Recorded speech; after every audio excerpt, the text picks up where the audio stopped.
CHS 9th की अगर आप तैयारी कर रहे हैं तो 29 अप्रैल को आपका एग्जाम है और आपको पता है कि 5 सब्जेक्ट आपके एग्जाम में आने हैं।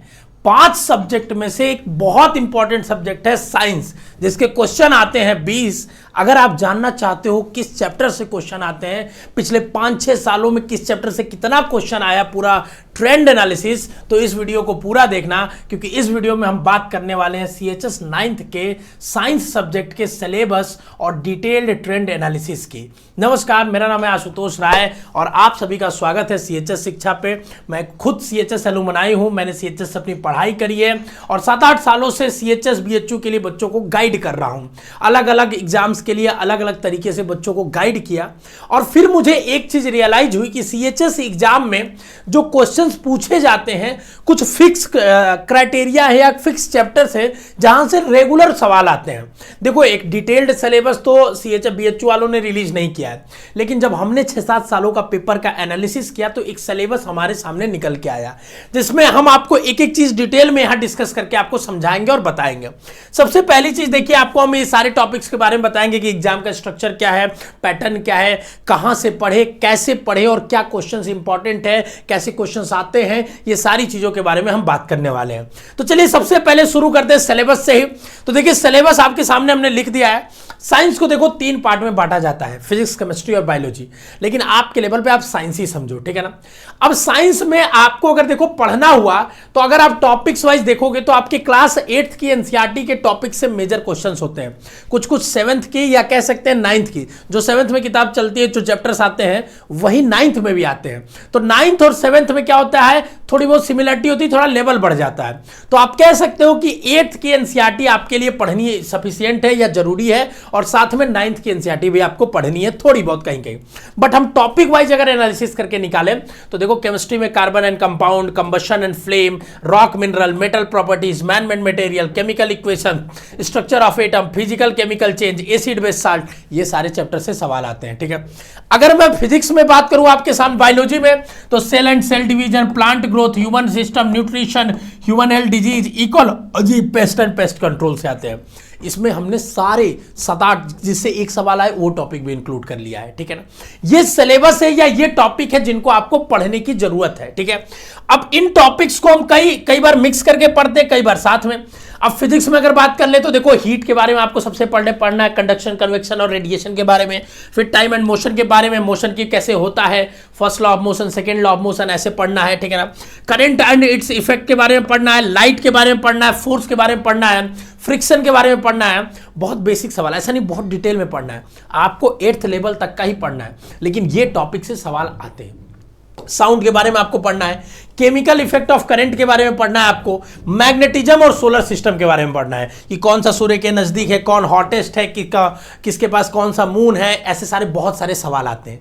तो ये हो गया सिलेबस या टॉपिक जो आपको पढ़ने हैं। ये हमने कहां से निकाले हैं, ये एनालिसिस करके हमने PYQ से निकाले हैं, ठीक है ना। देखो, हमने जब देखोगे आप 6 सालों का जब एनालिसिस किया, 2023 में पेपर हुआ था, उसके पहले 19 में हुआ था, 3 साल बीच में पेपर नहीं हुआ, ठीक है। तो हमने 6 सालों के एनालिसिस में देखा कि यही टॉपिक्स हैं जिनसे सवाल बार बार पूछे जा रहे हैं। 20 क्वेश्चन मात्र आपके एग्जाम में साइंस से आता है और 20 के 20 तुम सही करके आ सकते हो, ठीक है ना। सबसे पहला टॉपिक हो गया कार्बन। कार्बन इंपॉर्टेंट चैप्टर है, ठीक है ना।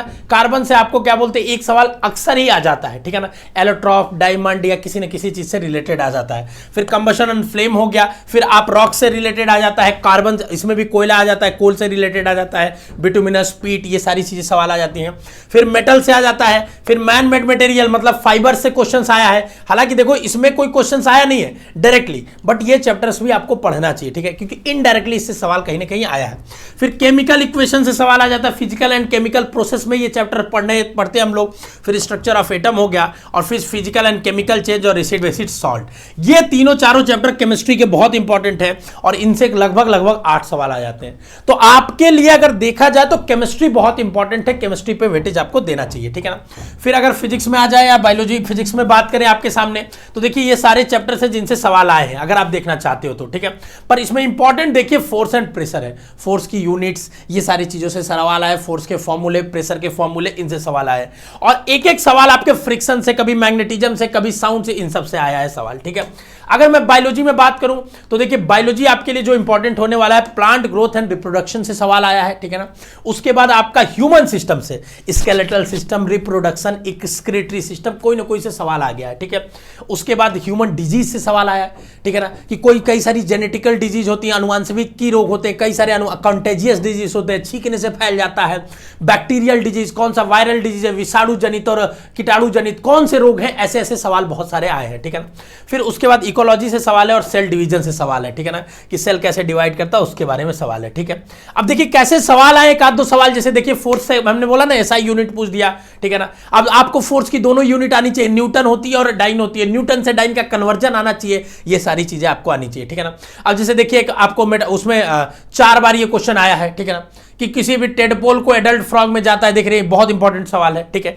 तो इस तरीके के सवाल रिपीटेड सवाल आते हैं। जैसे ये सवाल देख लीजिए, एक दिया है कि यूनिट ऑफ क्या होता है, ठीक है ना, कहां पे जीन इंफॉर्मेशन आती है, मतलब जहां पे इनहेरिटेंस, अनुवांशिकी की चीजों कहां पे होती है, क्रोमोसोम, जीनोम, कोडोन कहां पे होती हैं, ठीक है ना, ये सारी चीजों के बारे में आया, ऐसे ऐसे सवाल आया, ठीक है। जैसे केमिस्ट्री में देखिए कि वाटर की हार्डनेस किसके वजह से होती है, ये सारे सवाल आए हैं, ठीक है। अब पैटर्न तो आपको पता ही है बाबू, कि देखिए पैटर्न आपके सामने जो सीएचएस का पैटर्न है, ये तो आपको पता ही है क्या है, कि आपके सामने 100 क्वेश्चन होने, ओएमआर बेस्ड होने, मल्टीपल चॉइस क्वेश्चन होने, ठीक है ना। निगेटिव मार्किंग कोई भी नहीं है, 3 नंबर का एक सवाल है, ठीक है ना। तो आपको क्वेश्चन पेपर मिलेगा जो सारा क्वेश्चन करना इंपॉर्टेंट है। अब 100 में मैथ की पहले हमने बात कर ली थी, इसमें साइंस की बात कर रहे हैं, ठीक है। तो 40 क्वेश्चन आपका डन हो चुका है, ठीक है ना। अब 20 सवाल की तैयारी कैसे करें, ये सबसे ज्यादा इंपॉर्टेंट आपके सामने है, ठीक है ना। तो देखो तैयारी का सेम मेथड जैसे मैथ में वही है, यहां पे एक चीज ज्यादा ऐड ऑन होगी, मैथ में थोड़ा प्रैक्टिस ज्यादा करना है, यहां पे आपको क्या करना है, यहां पे आपको कंसेप्ट समझने पे जोर देना है, कि एक बार कोई चीज अगर प्रोसेस है साइंस का तो उस कंसेप्ट को पूरे डिटेल तरीके से समझ लें। और अगर आप डिटेल में कंसेप्ट को समझना चाहते हैं तो आप हमारे देखिए अभिमन्यु बैच और क्रैश कोर्स दोनों को मिक्स करके आपके लिए 2 बैच का दम एक में लेके हम लोग आ गए मात्र 800 रुपए में।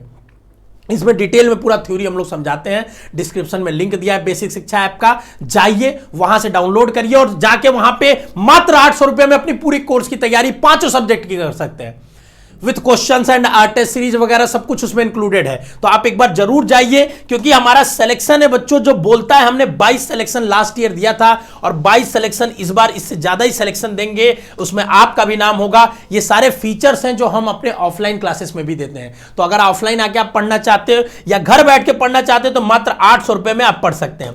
सबसे ज्यादा इंपॉर्टेंट है कि अब भी पढ़ाई अगर नहीं तुम चालू किए तो कर दो, क्योंकि 20 दिन बहुत अच्छे हैं आपके पढ़ने के लिए, 20 दिनों में आप इजीली क्रैक कर सकते हो, ठीक है ना। अब देखिए स्टडी शेड्यूल बना के आपको पढ़ना होगा, ये टॉपिक्स हैं तो कैसे आपको एक एक टॉपिक खत्म करना है, ठीक है ना। उसके बाद आपको प्रैक्टिस करना है, ठीक है ना। कंसेप्ट को समझने पे सबसे ज्यादा जोर देना है, ये सबसे ज्यादा इंपॉर्टेंट चीज है, इस पे ध्यान देना, ठीक है। तो मैथ के बारे में जो स्ट्रेटजी बताई थी वही सेम स्ट्रेटजी यहां भी अप्लाई होगी। मैथ वाला वीडियो जाके देख लेना जरूर कि मैथ के बारे में डिटेल एनालिसिस क्या था। बस यहां प्रैक्टिस थोड़ा सा, प्रैक्टिस मैथ में थोड़ा ज्यादा होता है, यहां कंसेप्ट समझने पे जोर ज्यादा देते हैं। थोड़ा फिजिक्स, केमिस्ट्री और बायोलॉजी है तो ये थोड़ा सा कठिन पड़ जाता है साइंस समझने में, बट एक बार अच्छे से समझ में आ गया तो आपको पूरा समझ में आ जाएगा। YouTube पे मैं आपको एक एक कंसेप्ट समझाऊंगा, ये मेरी जिम्मेदारी है, ठीक है ना। और हम लोग मैराथन भी कराएंगे, तो सीएचएस शिक्षा चैनल को सब्सक्राइब कर लीजिए।